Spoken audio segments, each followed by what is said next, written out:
Greetings programs and welcome to a launch review of Imperator Rome, the latest title from Paradox Development Studio. I'm a few days behind with this one. My brain more or less had the consistency of cottage cheese over the weekend. I wasn't sleeping particularly well, and it makes it kind of hard to get much of anything done. But I actually slept last night, so here we are. I've got enough brain cells to scrape together to, actually string some words together in a semi-coherent manner, which is about the best I can ever manage, really. So this is the latest grand strategy from Paradox. It is essentially the sequel to Europa Universalis Rome. They've chosen not to call it that, I suspect, because EU Rome is a game that's 11 years old at this point, was never particularly popular and isn't especially known. And so I think to kind of give the series a fresh face, they have chosen to give it a fresh name. But in form, it is essentially EU Rome 2. It is a lot of mechanics from the Europa Universalis series. So if you played that, you should be reasonably comfortable playing this game. But it has mixed in some character management aspects that will be more familiar from Crusader Kings 2. It also has some population management aspects that could be seen to be from maybe Victoria, but maybe more akin to what they've done in Stellaris. But yeah, the idea of having population in these games is nothing new. In fact, EU3 had actual province population. That's the thing they dropped for EU4, because in EU3 you could get to the late game and it would get to quite silly numbers of population compared to the time frame in real life. But yeah, you have discrete types of population that do different things in this game. Whereas in Stellaris, in CK2, not CK2, in Victoria 2, it's more about the kind of jobs that your population actually do. Whereas in this game, it's more about the kind of population that they are. So I will launch the game that I've played all the way to the end date. The amount of hours I've spent in this game, I don't know, 2 or 3 dozen. But this is the game I've spent the most time in and played all the way through to the end. I have to say, I didn't really get a sense of there being kind of like an early game, mid-game, late game. It's not like Stellaris where they've tried to build in that feeling, and that where there is like there are various events that you're building towards. And Paradox themselves, in the guidance notes they gave, pretty much said that, yeah, we know this is basically a map painting game at the moment. And I don't doubt they have plans to add to that, but that just about sums it up. That's what this game does best right now. And to be fair, you could probably have said the same thing about EU3 and EU4 when they came out. Aside from going around conquering things, the games themselves didn't feel particularly like there was much else to do. And that's certainly true for this game. But I suspect what they have done is they have deliberately concentrated on making that part of the game a polished experience, and then saving the fleshing out of other areas of the game till later on. Because one of the issues with the last couple of titles they've put out, Hearts of Iron 4 and Stellaris, well, I mean, they had different sets of issues for both games, but Stellaris in particular, when it launched, it kind of felt a bit like a shell of a game. It felt like a foundation where there wasn't really a lot to do. There would be very long stretches of the launch version where you would be sat twiddling your thumbs, and there wasn't really anything aside from expanding into new systems, going to war with other people, and choosing new technologies. But they've added a lot to that game, and I don't doubt they'll add a lot to this. This is one of the criticisms you can make of Paradox, is that they launch incomplete games in some cases, and sometimes even the games they publish rather than the games they have developed in-house. You can level that argument against. I'm thinking particularly of Surviving Mars when I say that. But having said that it can feel like there's not a lot else to do, I do want to emphasize that the things that it does do, I think it does in a very polished and a very streamlined way. And I think far more so than Stellaris and Hearts of Iron 4. This feels like a much more solid foundation if we're going to follow on from what I said before. I mean, Hearts of Iron 4 in particular, we're more than 2 years after launch at this point, it still has some pretty systemic problems, especially with its AI, which have proved to be a continual thorn in the side of the player experience. But having said that, I suspect that it has also probably sold better than Hearts of Iron 3 did. I don't know that for certain, but it's been a game where they consciously tried to make it a lot more accessible to a new audience, and they have absolutely sat down and tried to do the same thing with Imperator. Now that's both a good thing and a bad thing, which is kind of funny because a lot of the mechanics in the game itself are based around the idea of you get positives and negatives, like the kind of governments that you have, for example, or how you manage your population, or who you choose to trade with. There could be positives and negatives. So the streamlining aspect of it, and this might be irksome to players of older Paradox games, a lot of stuff just happens instantly at the click of a button, and a lot of stuff is entirely based around spending mana, as the community like to call it. Basically accumulated power points, this kind of currency system that they've got going on. So in previous games, like CK2 for example is a very good counterpoint. In CK2 a lot of stuff is based on chance. You have the characters in your court, and let's say you want to place a claim on a piece of land or improve relations with somebody, you put them down somewhere, and it is essentially making checks every so often. It's throwing a dice, and if the result is positive, then the thing happens, but most of the time the thing does not happen. That can be kind of frustrating when you are trying to siege, for instance, in CK2, or if you are trying to place a claim on a piece of land. Because it's a series of dice rolls that happen so often, it might not happen within the lifetime of a particular character. You can spend like 10 or 15 years trying to get a claim on a single province, and it can just not happen because you were unlucky. EU4 does things a bit differently. There are fewer dice rolls involved, but you still have to spend time waiting for things to happen. That waiting time has more or less been eliminated in Imperator. You click a button, you spend some power, the thing instantly happens. A good example is stability.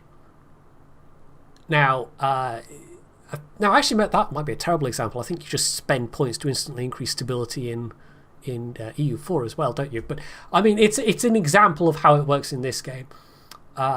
If I can find it, the religion tab, basically I'm at max stability at the moment, but I click a button, I spend some religious mana, and instantly I get stability.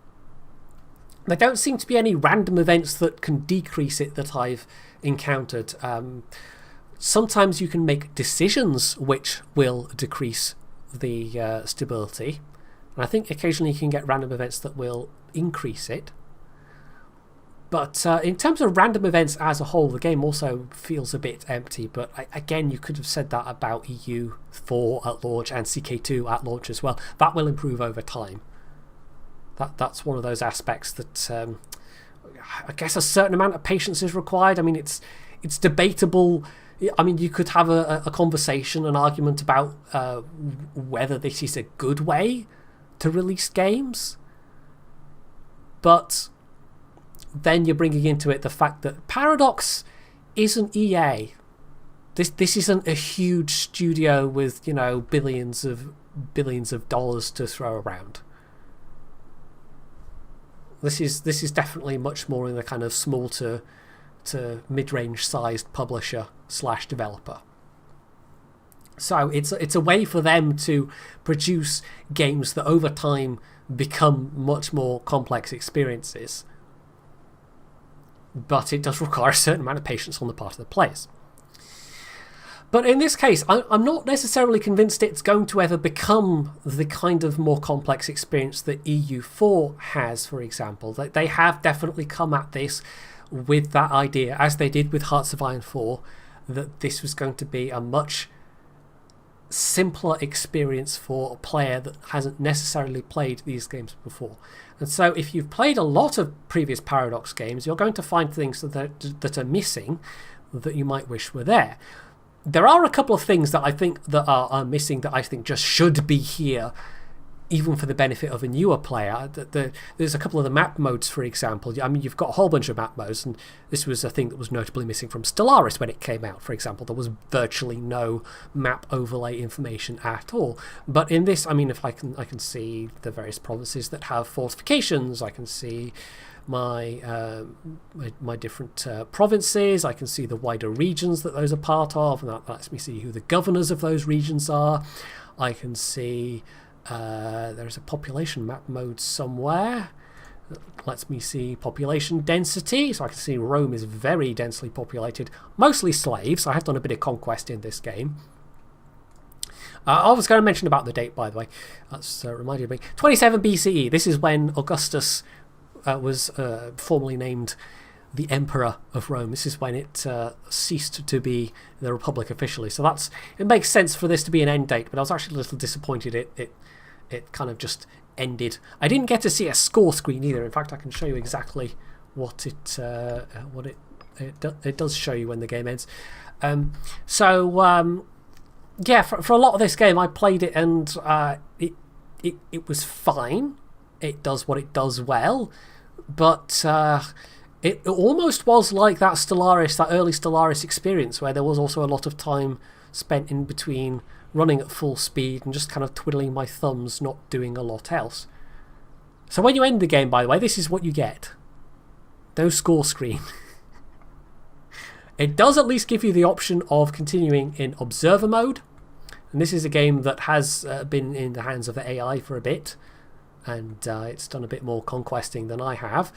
But unlike Hearts of Iron 4's observer mode, you don't really get to see a lot of, I can't see any government information. I can't see how the any of the diplomatic screens. I can't see any of the screens that I could see when I was controlling the nation. I do still have access to the map overlays, but that's about it. So yeah, it's a little bit disappointing even as an observer mode. I initially I think tried a game as the observer mode just to see how it would run on its own, see what the AI would do, and was disappointed because I basically couldn't see anything that was going on outside of the message thingy, this thing here, the message log. So the things that are missing, I did touch on this, that I really think should be here. A couple of the map modes, as I said, there are no economic map modes to speak of. You can see trade goods, you can see provinces where you have open trade routes. And the trade system itself works okay, but if you want to see the provinces that are making you the most money, you can't. If you want to see provinces with the most buildings in them, you can't. If you want to see provinces where you can build buildings, well, you sort of can by using the outliner. And again, this is the thing from EU4. There are a couple of things that have been more or less taken from EU4. Like sieging, for example, is exactly the same as EU4. That's one of the few things where there are still dice rolls going on, and combat is the same. It's kind of more or less out of your hands, except for the actual process of army composition and deciding what units you're going to have in them, and to some extent what tactics they'll use as well. There is actually maybe a bit more that you can do around building your armies than you can in EU4. But if I want to, say, build... because how it works, just to very briefly explain, if I choose a province, you've only got 4 building types, and again, this is much stripped down from what we had in EU4. They all have different bonuses that they give you. Forts actually cost maintenance, so you can't spam them out too much. Other buildings don't cost maintenance, but they just give you a benefit. And you only have a limited number of building slots based on the actual overall province population. So it's reasonably simple, comprehensible for a newer player compared to... And again, positive or minus, for a new player, this is like, okay, you can get this just by looking at it. Whereas all the different building types and the kind of the trees almost of buildings in EU4 can maybe be a bit overwhelming if you're a new player. But if I want to, say, focus on having a province where I have lots of training camps, if I'm trying to do it via the outliner view, how do I tell which ones... I might have built a training camp in this province already. I might have built 4 training camps. I have no idea. If I want to concentrate on doing certain things in certain areas, I literally have to click on every single province to do it. And this is why a lot of my provinces are not filled out in terms of building, because you have to click through every single city in every single province to do it if you want to actually try and build things up the way you want to build them. There's a lot in this game that is very geared towards players playing in an optimal manner. You don't have to. I pretty much haven't for this run through, and I'm sitting on a silly amount of income and a silly amount of manpower, but I could have been on an even higher amount of both and conquered a lot more land if I'd been doing it the optimal way. But if you want to do it the optimal way in terms of managing your buildings, it's a colossal pain in the arse, because that information on the map just isn't there. And I can't see what my most valuable provinces are. That information just isn't there. And there's no ledger. This is probably the biggest overall sin in terms of missing information that there is, compared to previous titles. There is no ledger at all. And I can't for the life of me think why they would have left it out.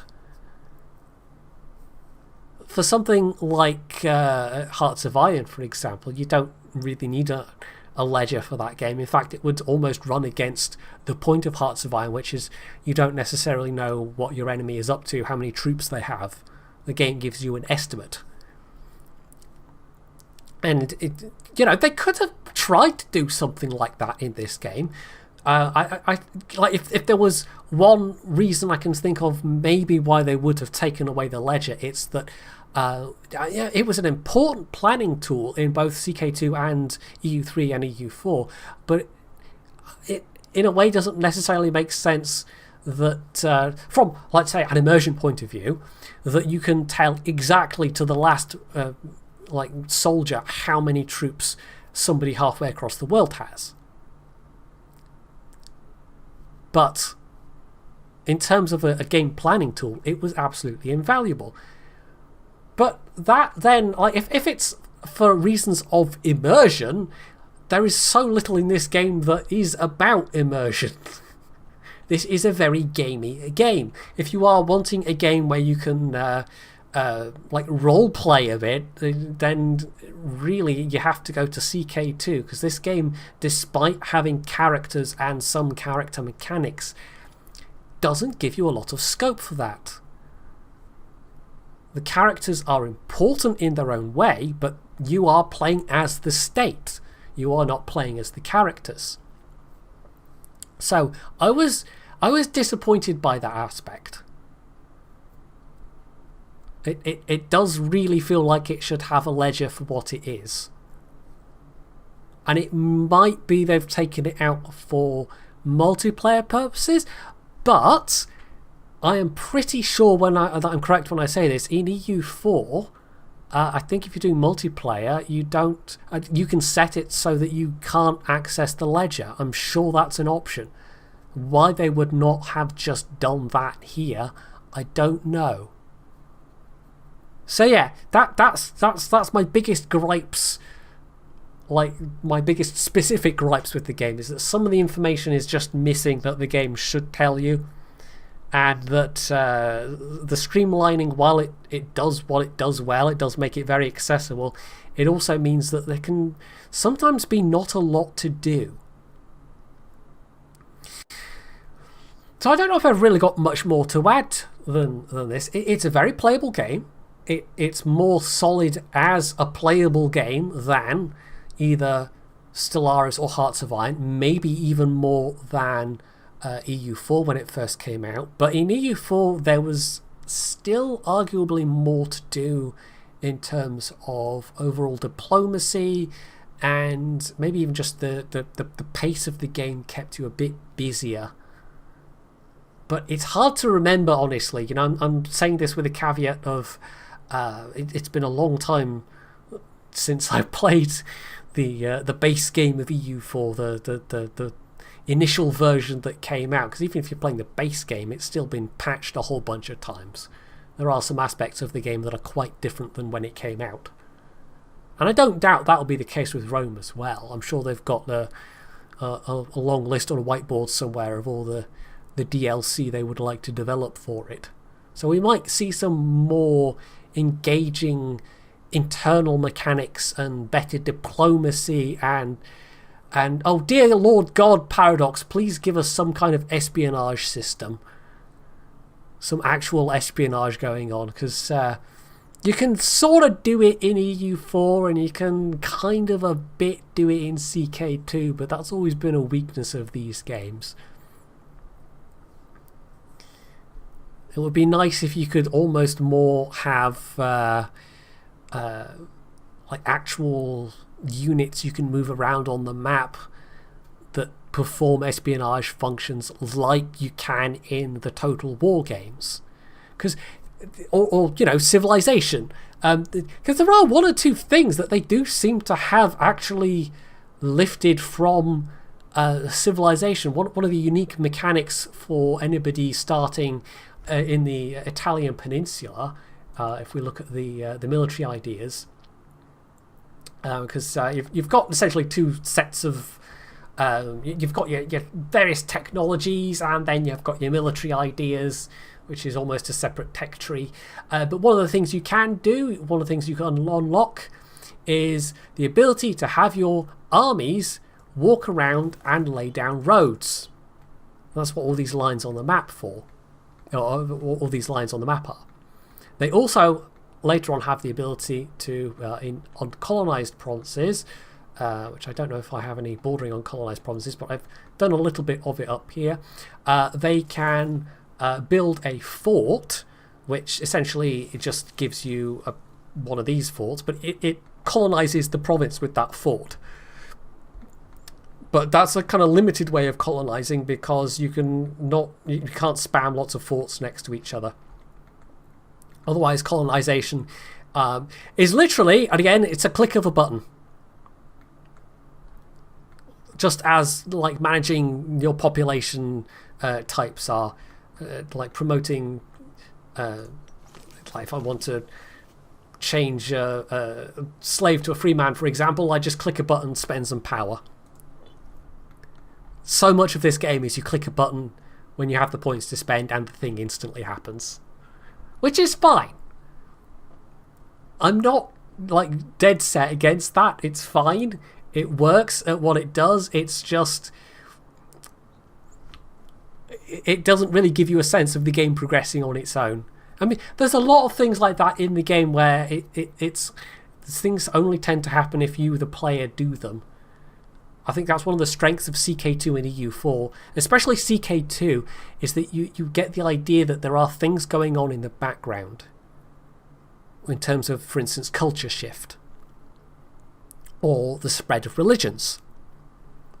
This is almost one of the reasons why I was a bit disappointed the game ends when it does. I was kind of wondering if you would get to the point where Christianity spreads and grows, and you know, maybe there'll be a mechanic for that later on. Maybe I mean, I don't doubt there'll be modders extending the end date or letting you play past the end date anyway. But that would be interesting as a DLC later on, playing into the later parts where It was the Empire, and Christianity was rising, and there was all kinds of various tensions going on, and maybe they've got plans for that specifically, but at the moment, yeah, the game just kind of stops dead.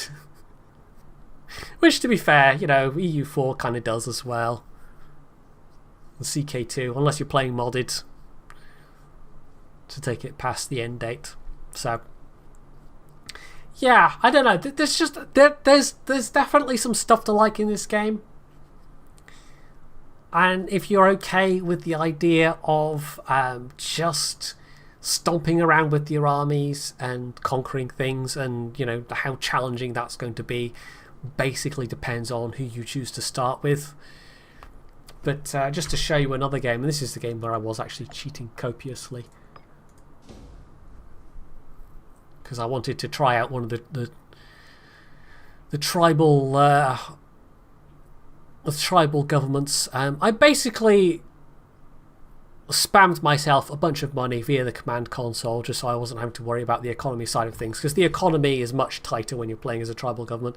And I've reformed myself to be a republic just like Rome, and I'm also very civilized. In fact, I might have kind of an equal civilization level to Rome at the moment.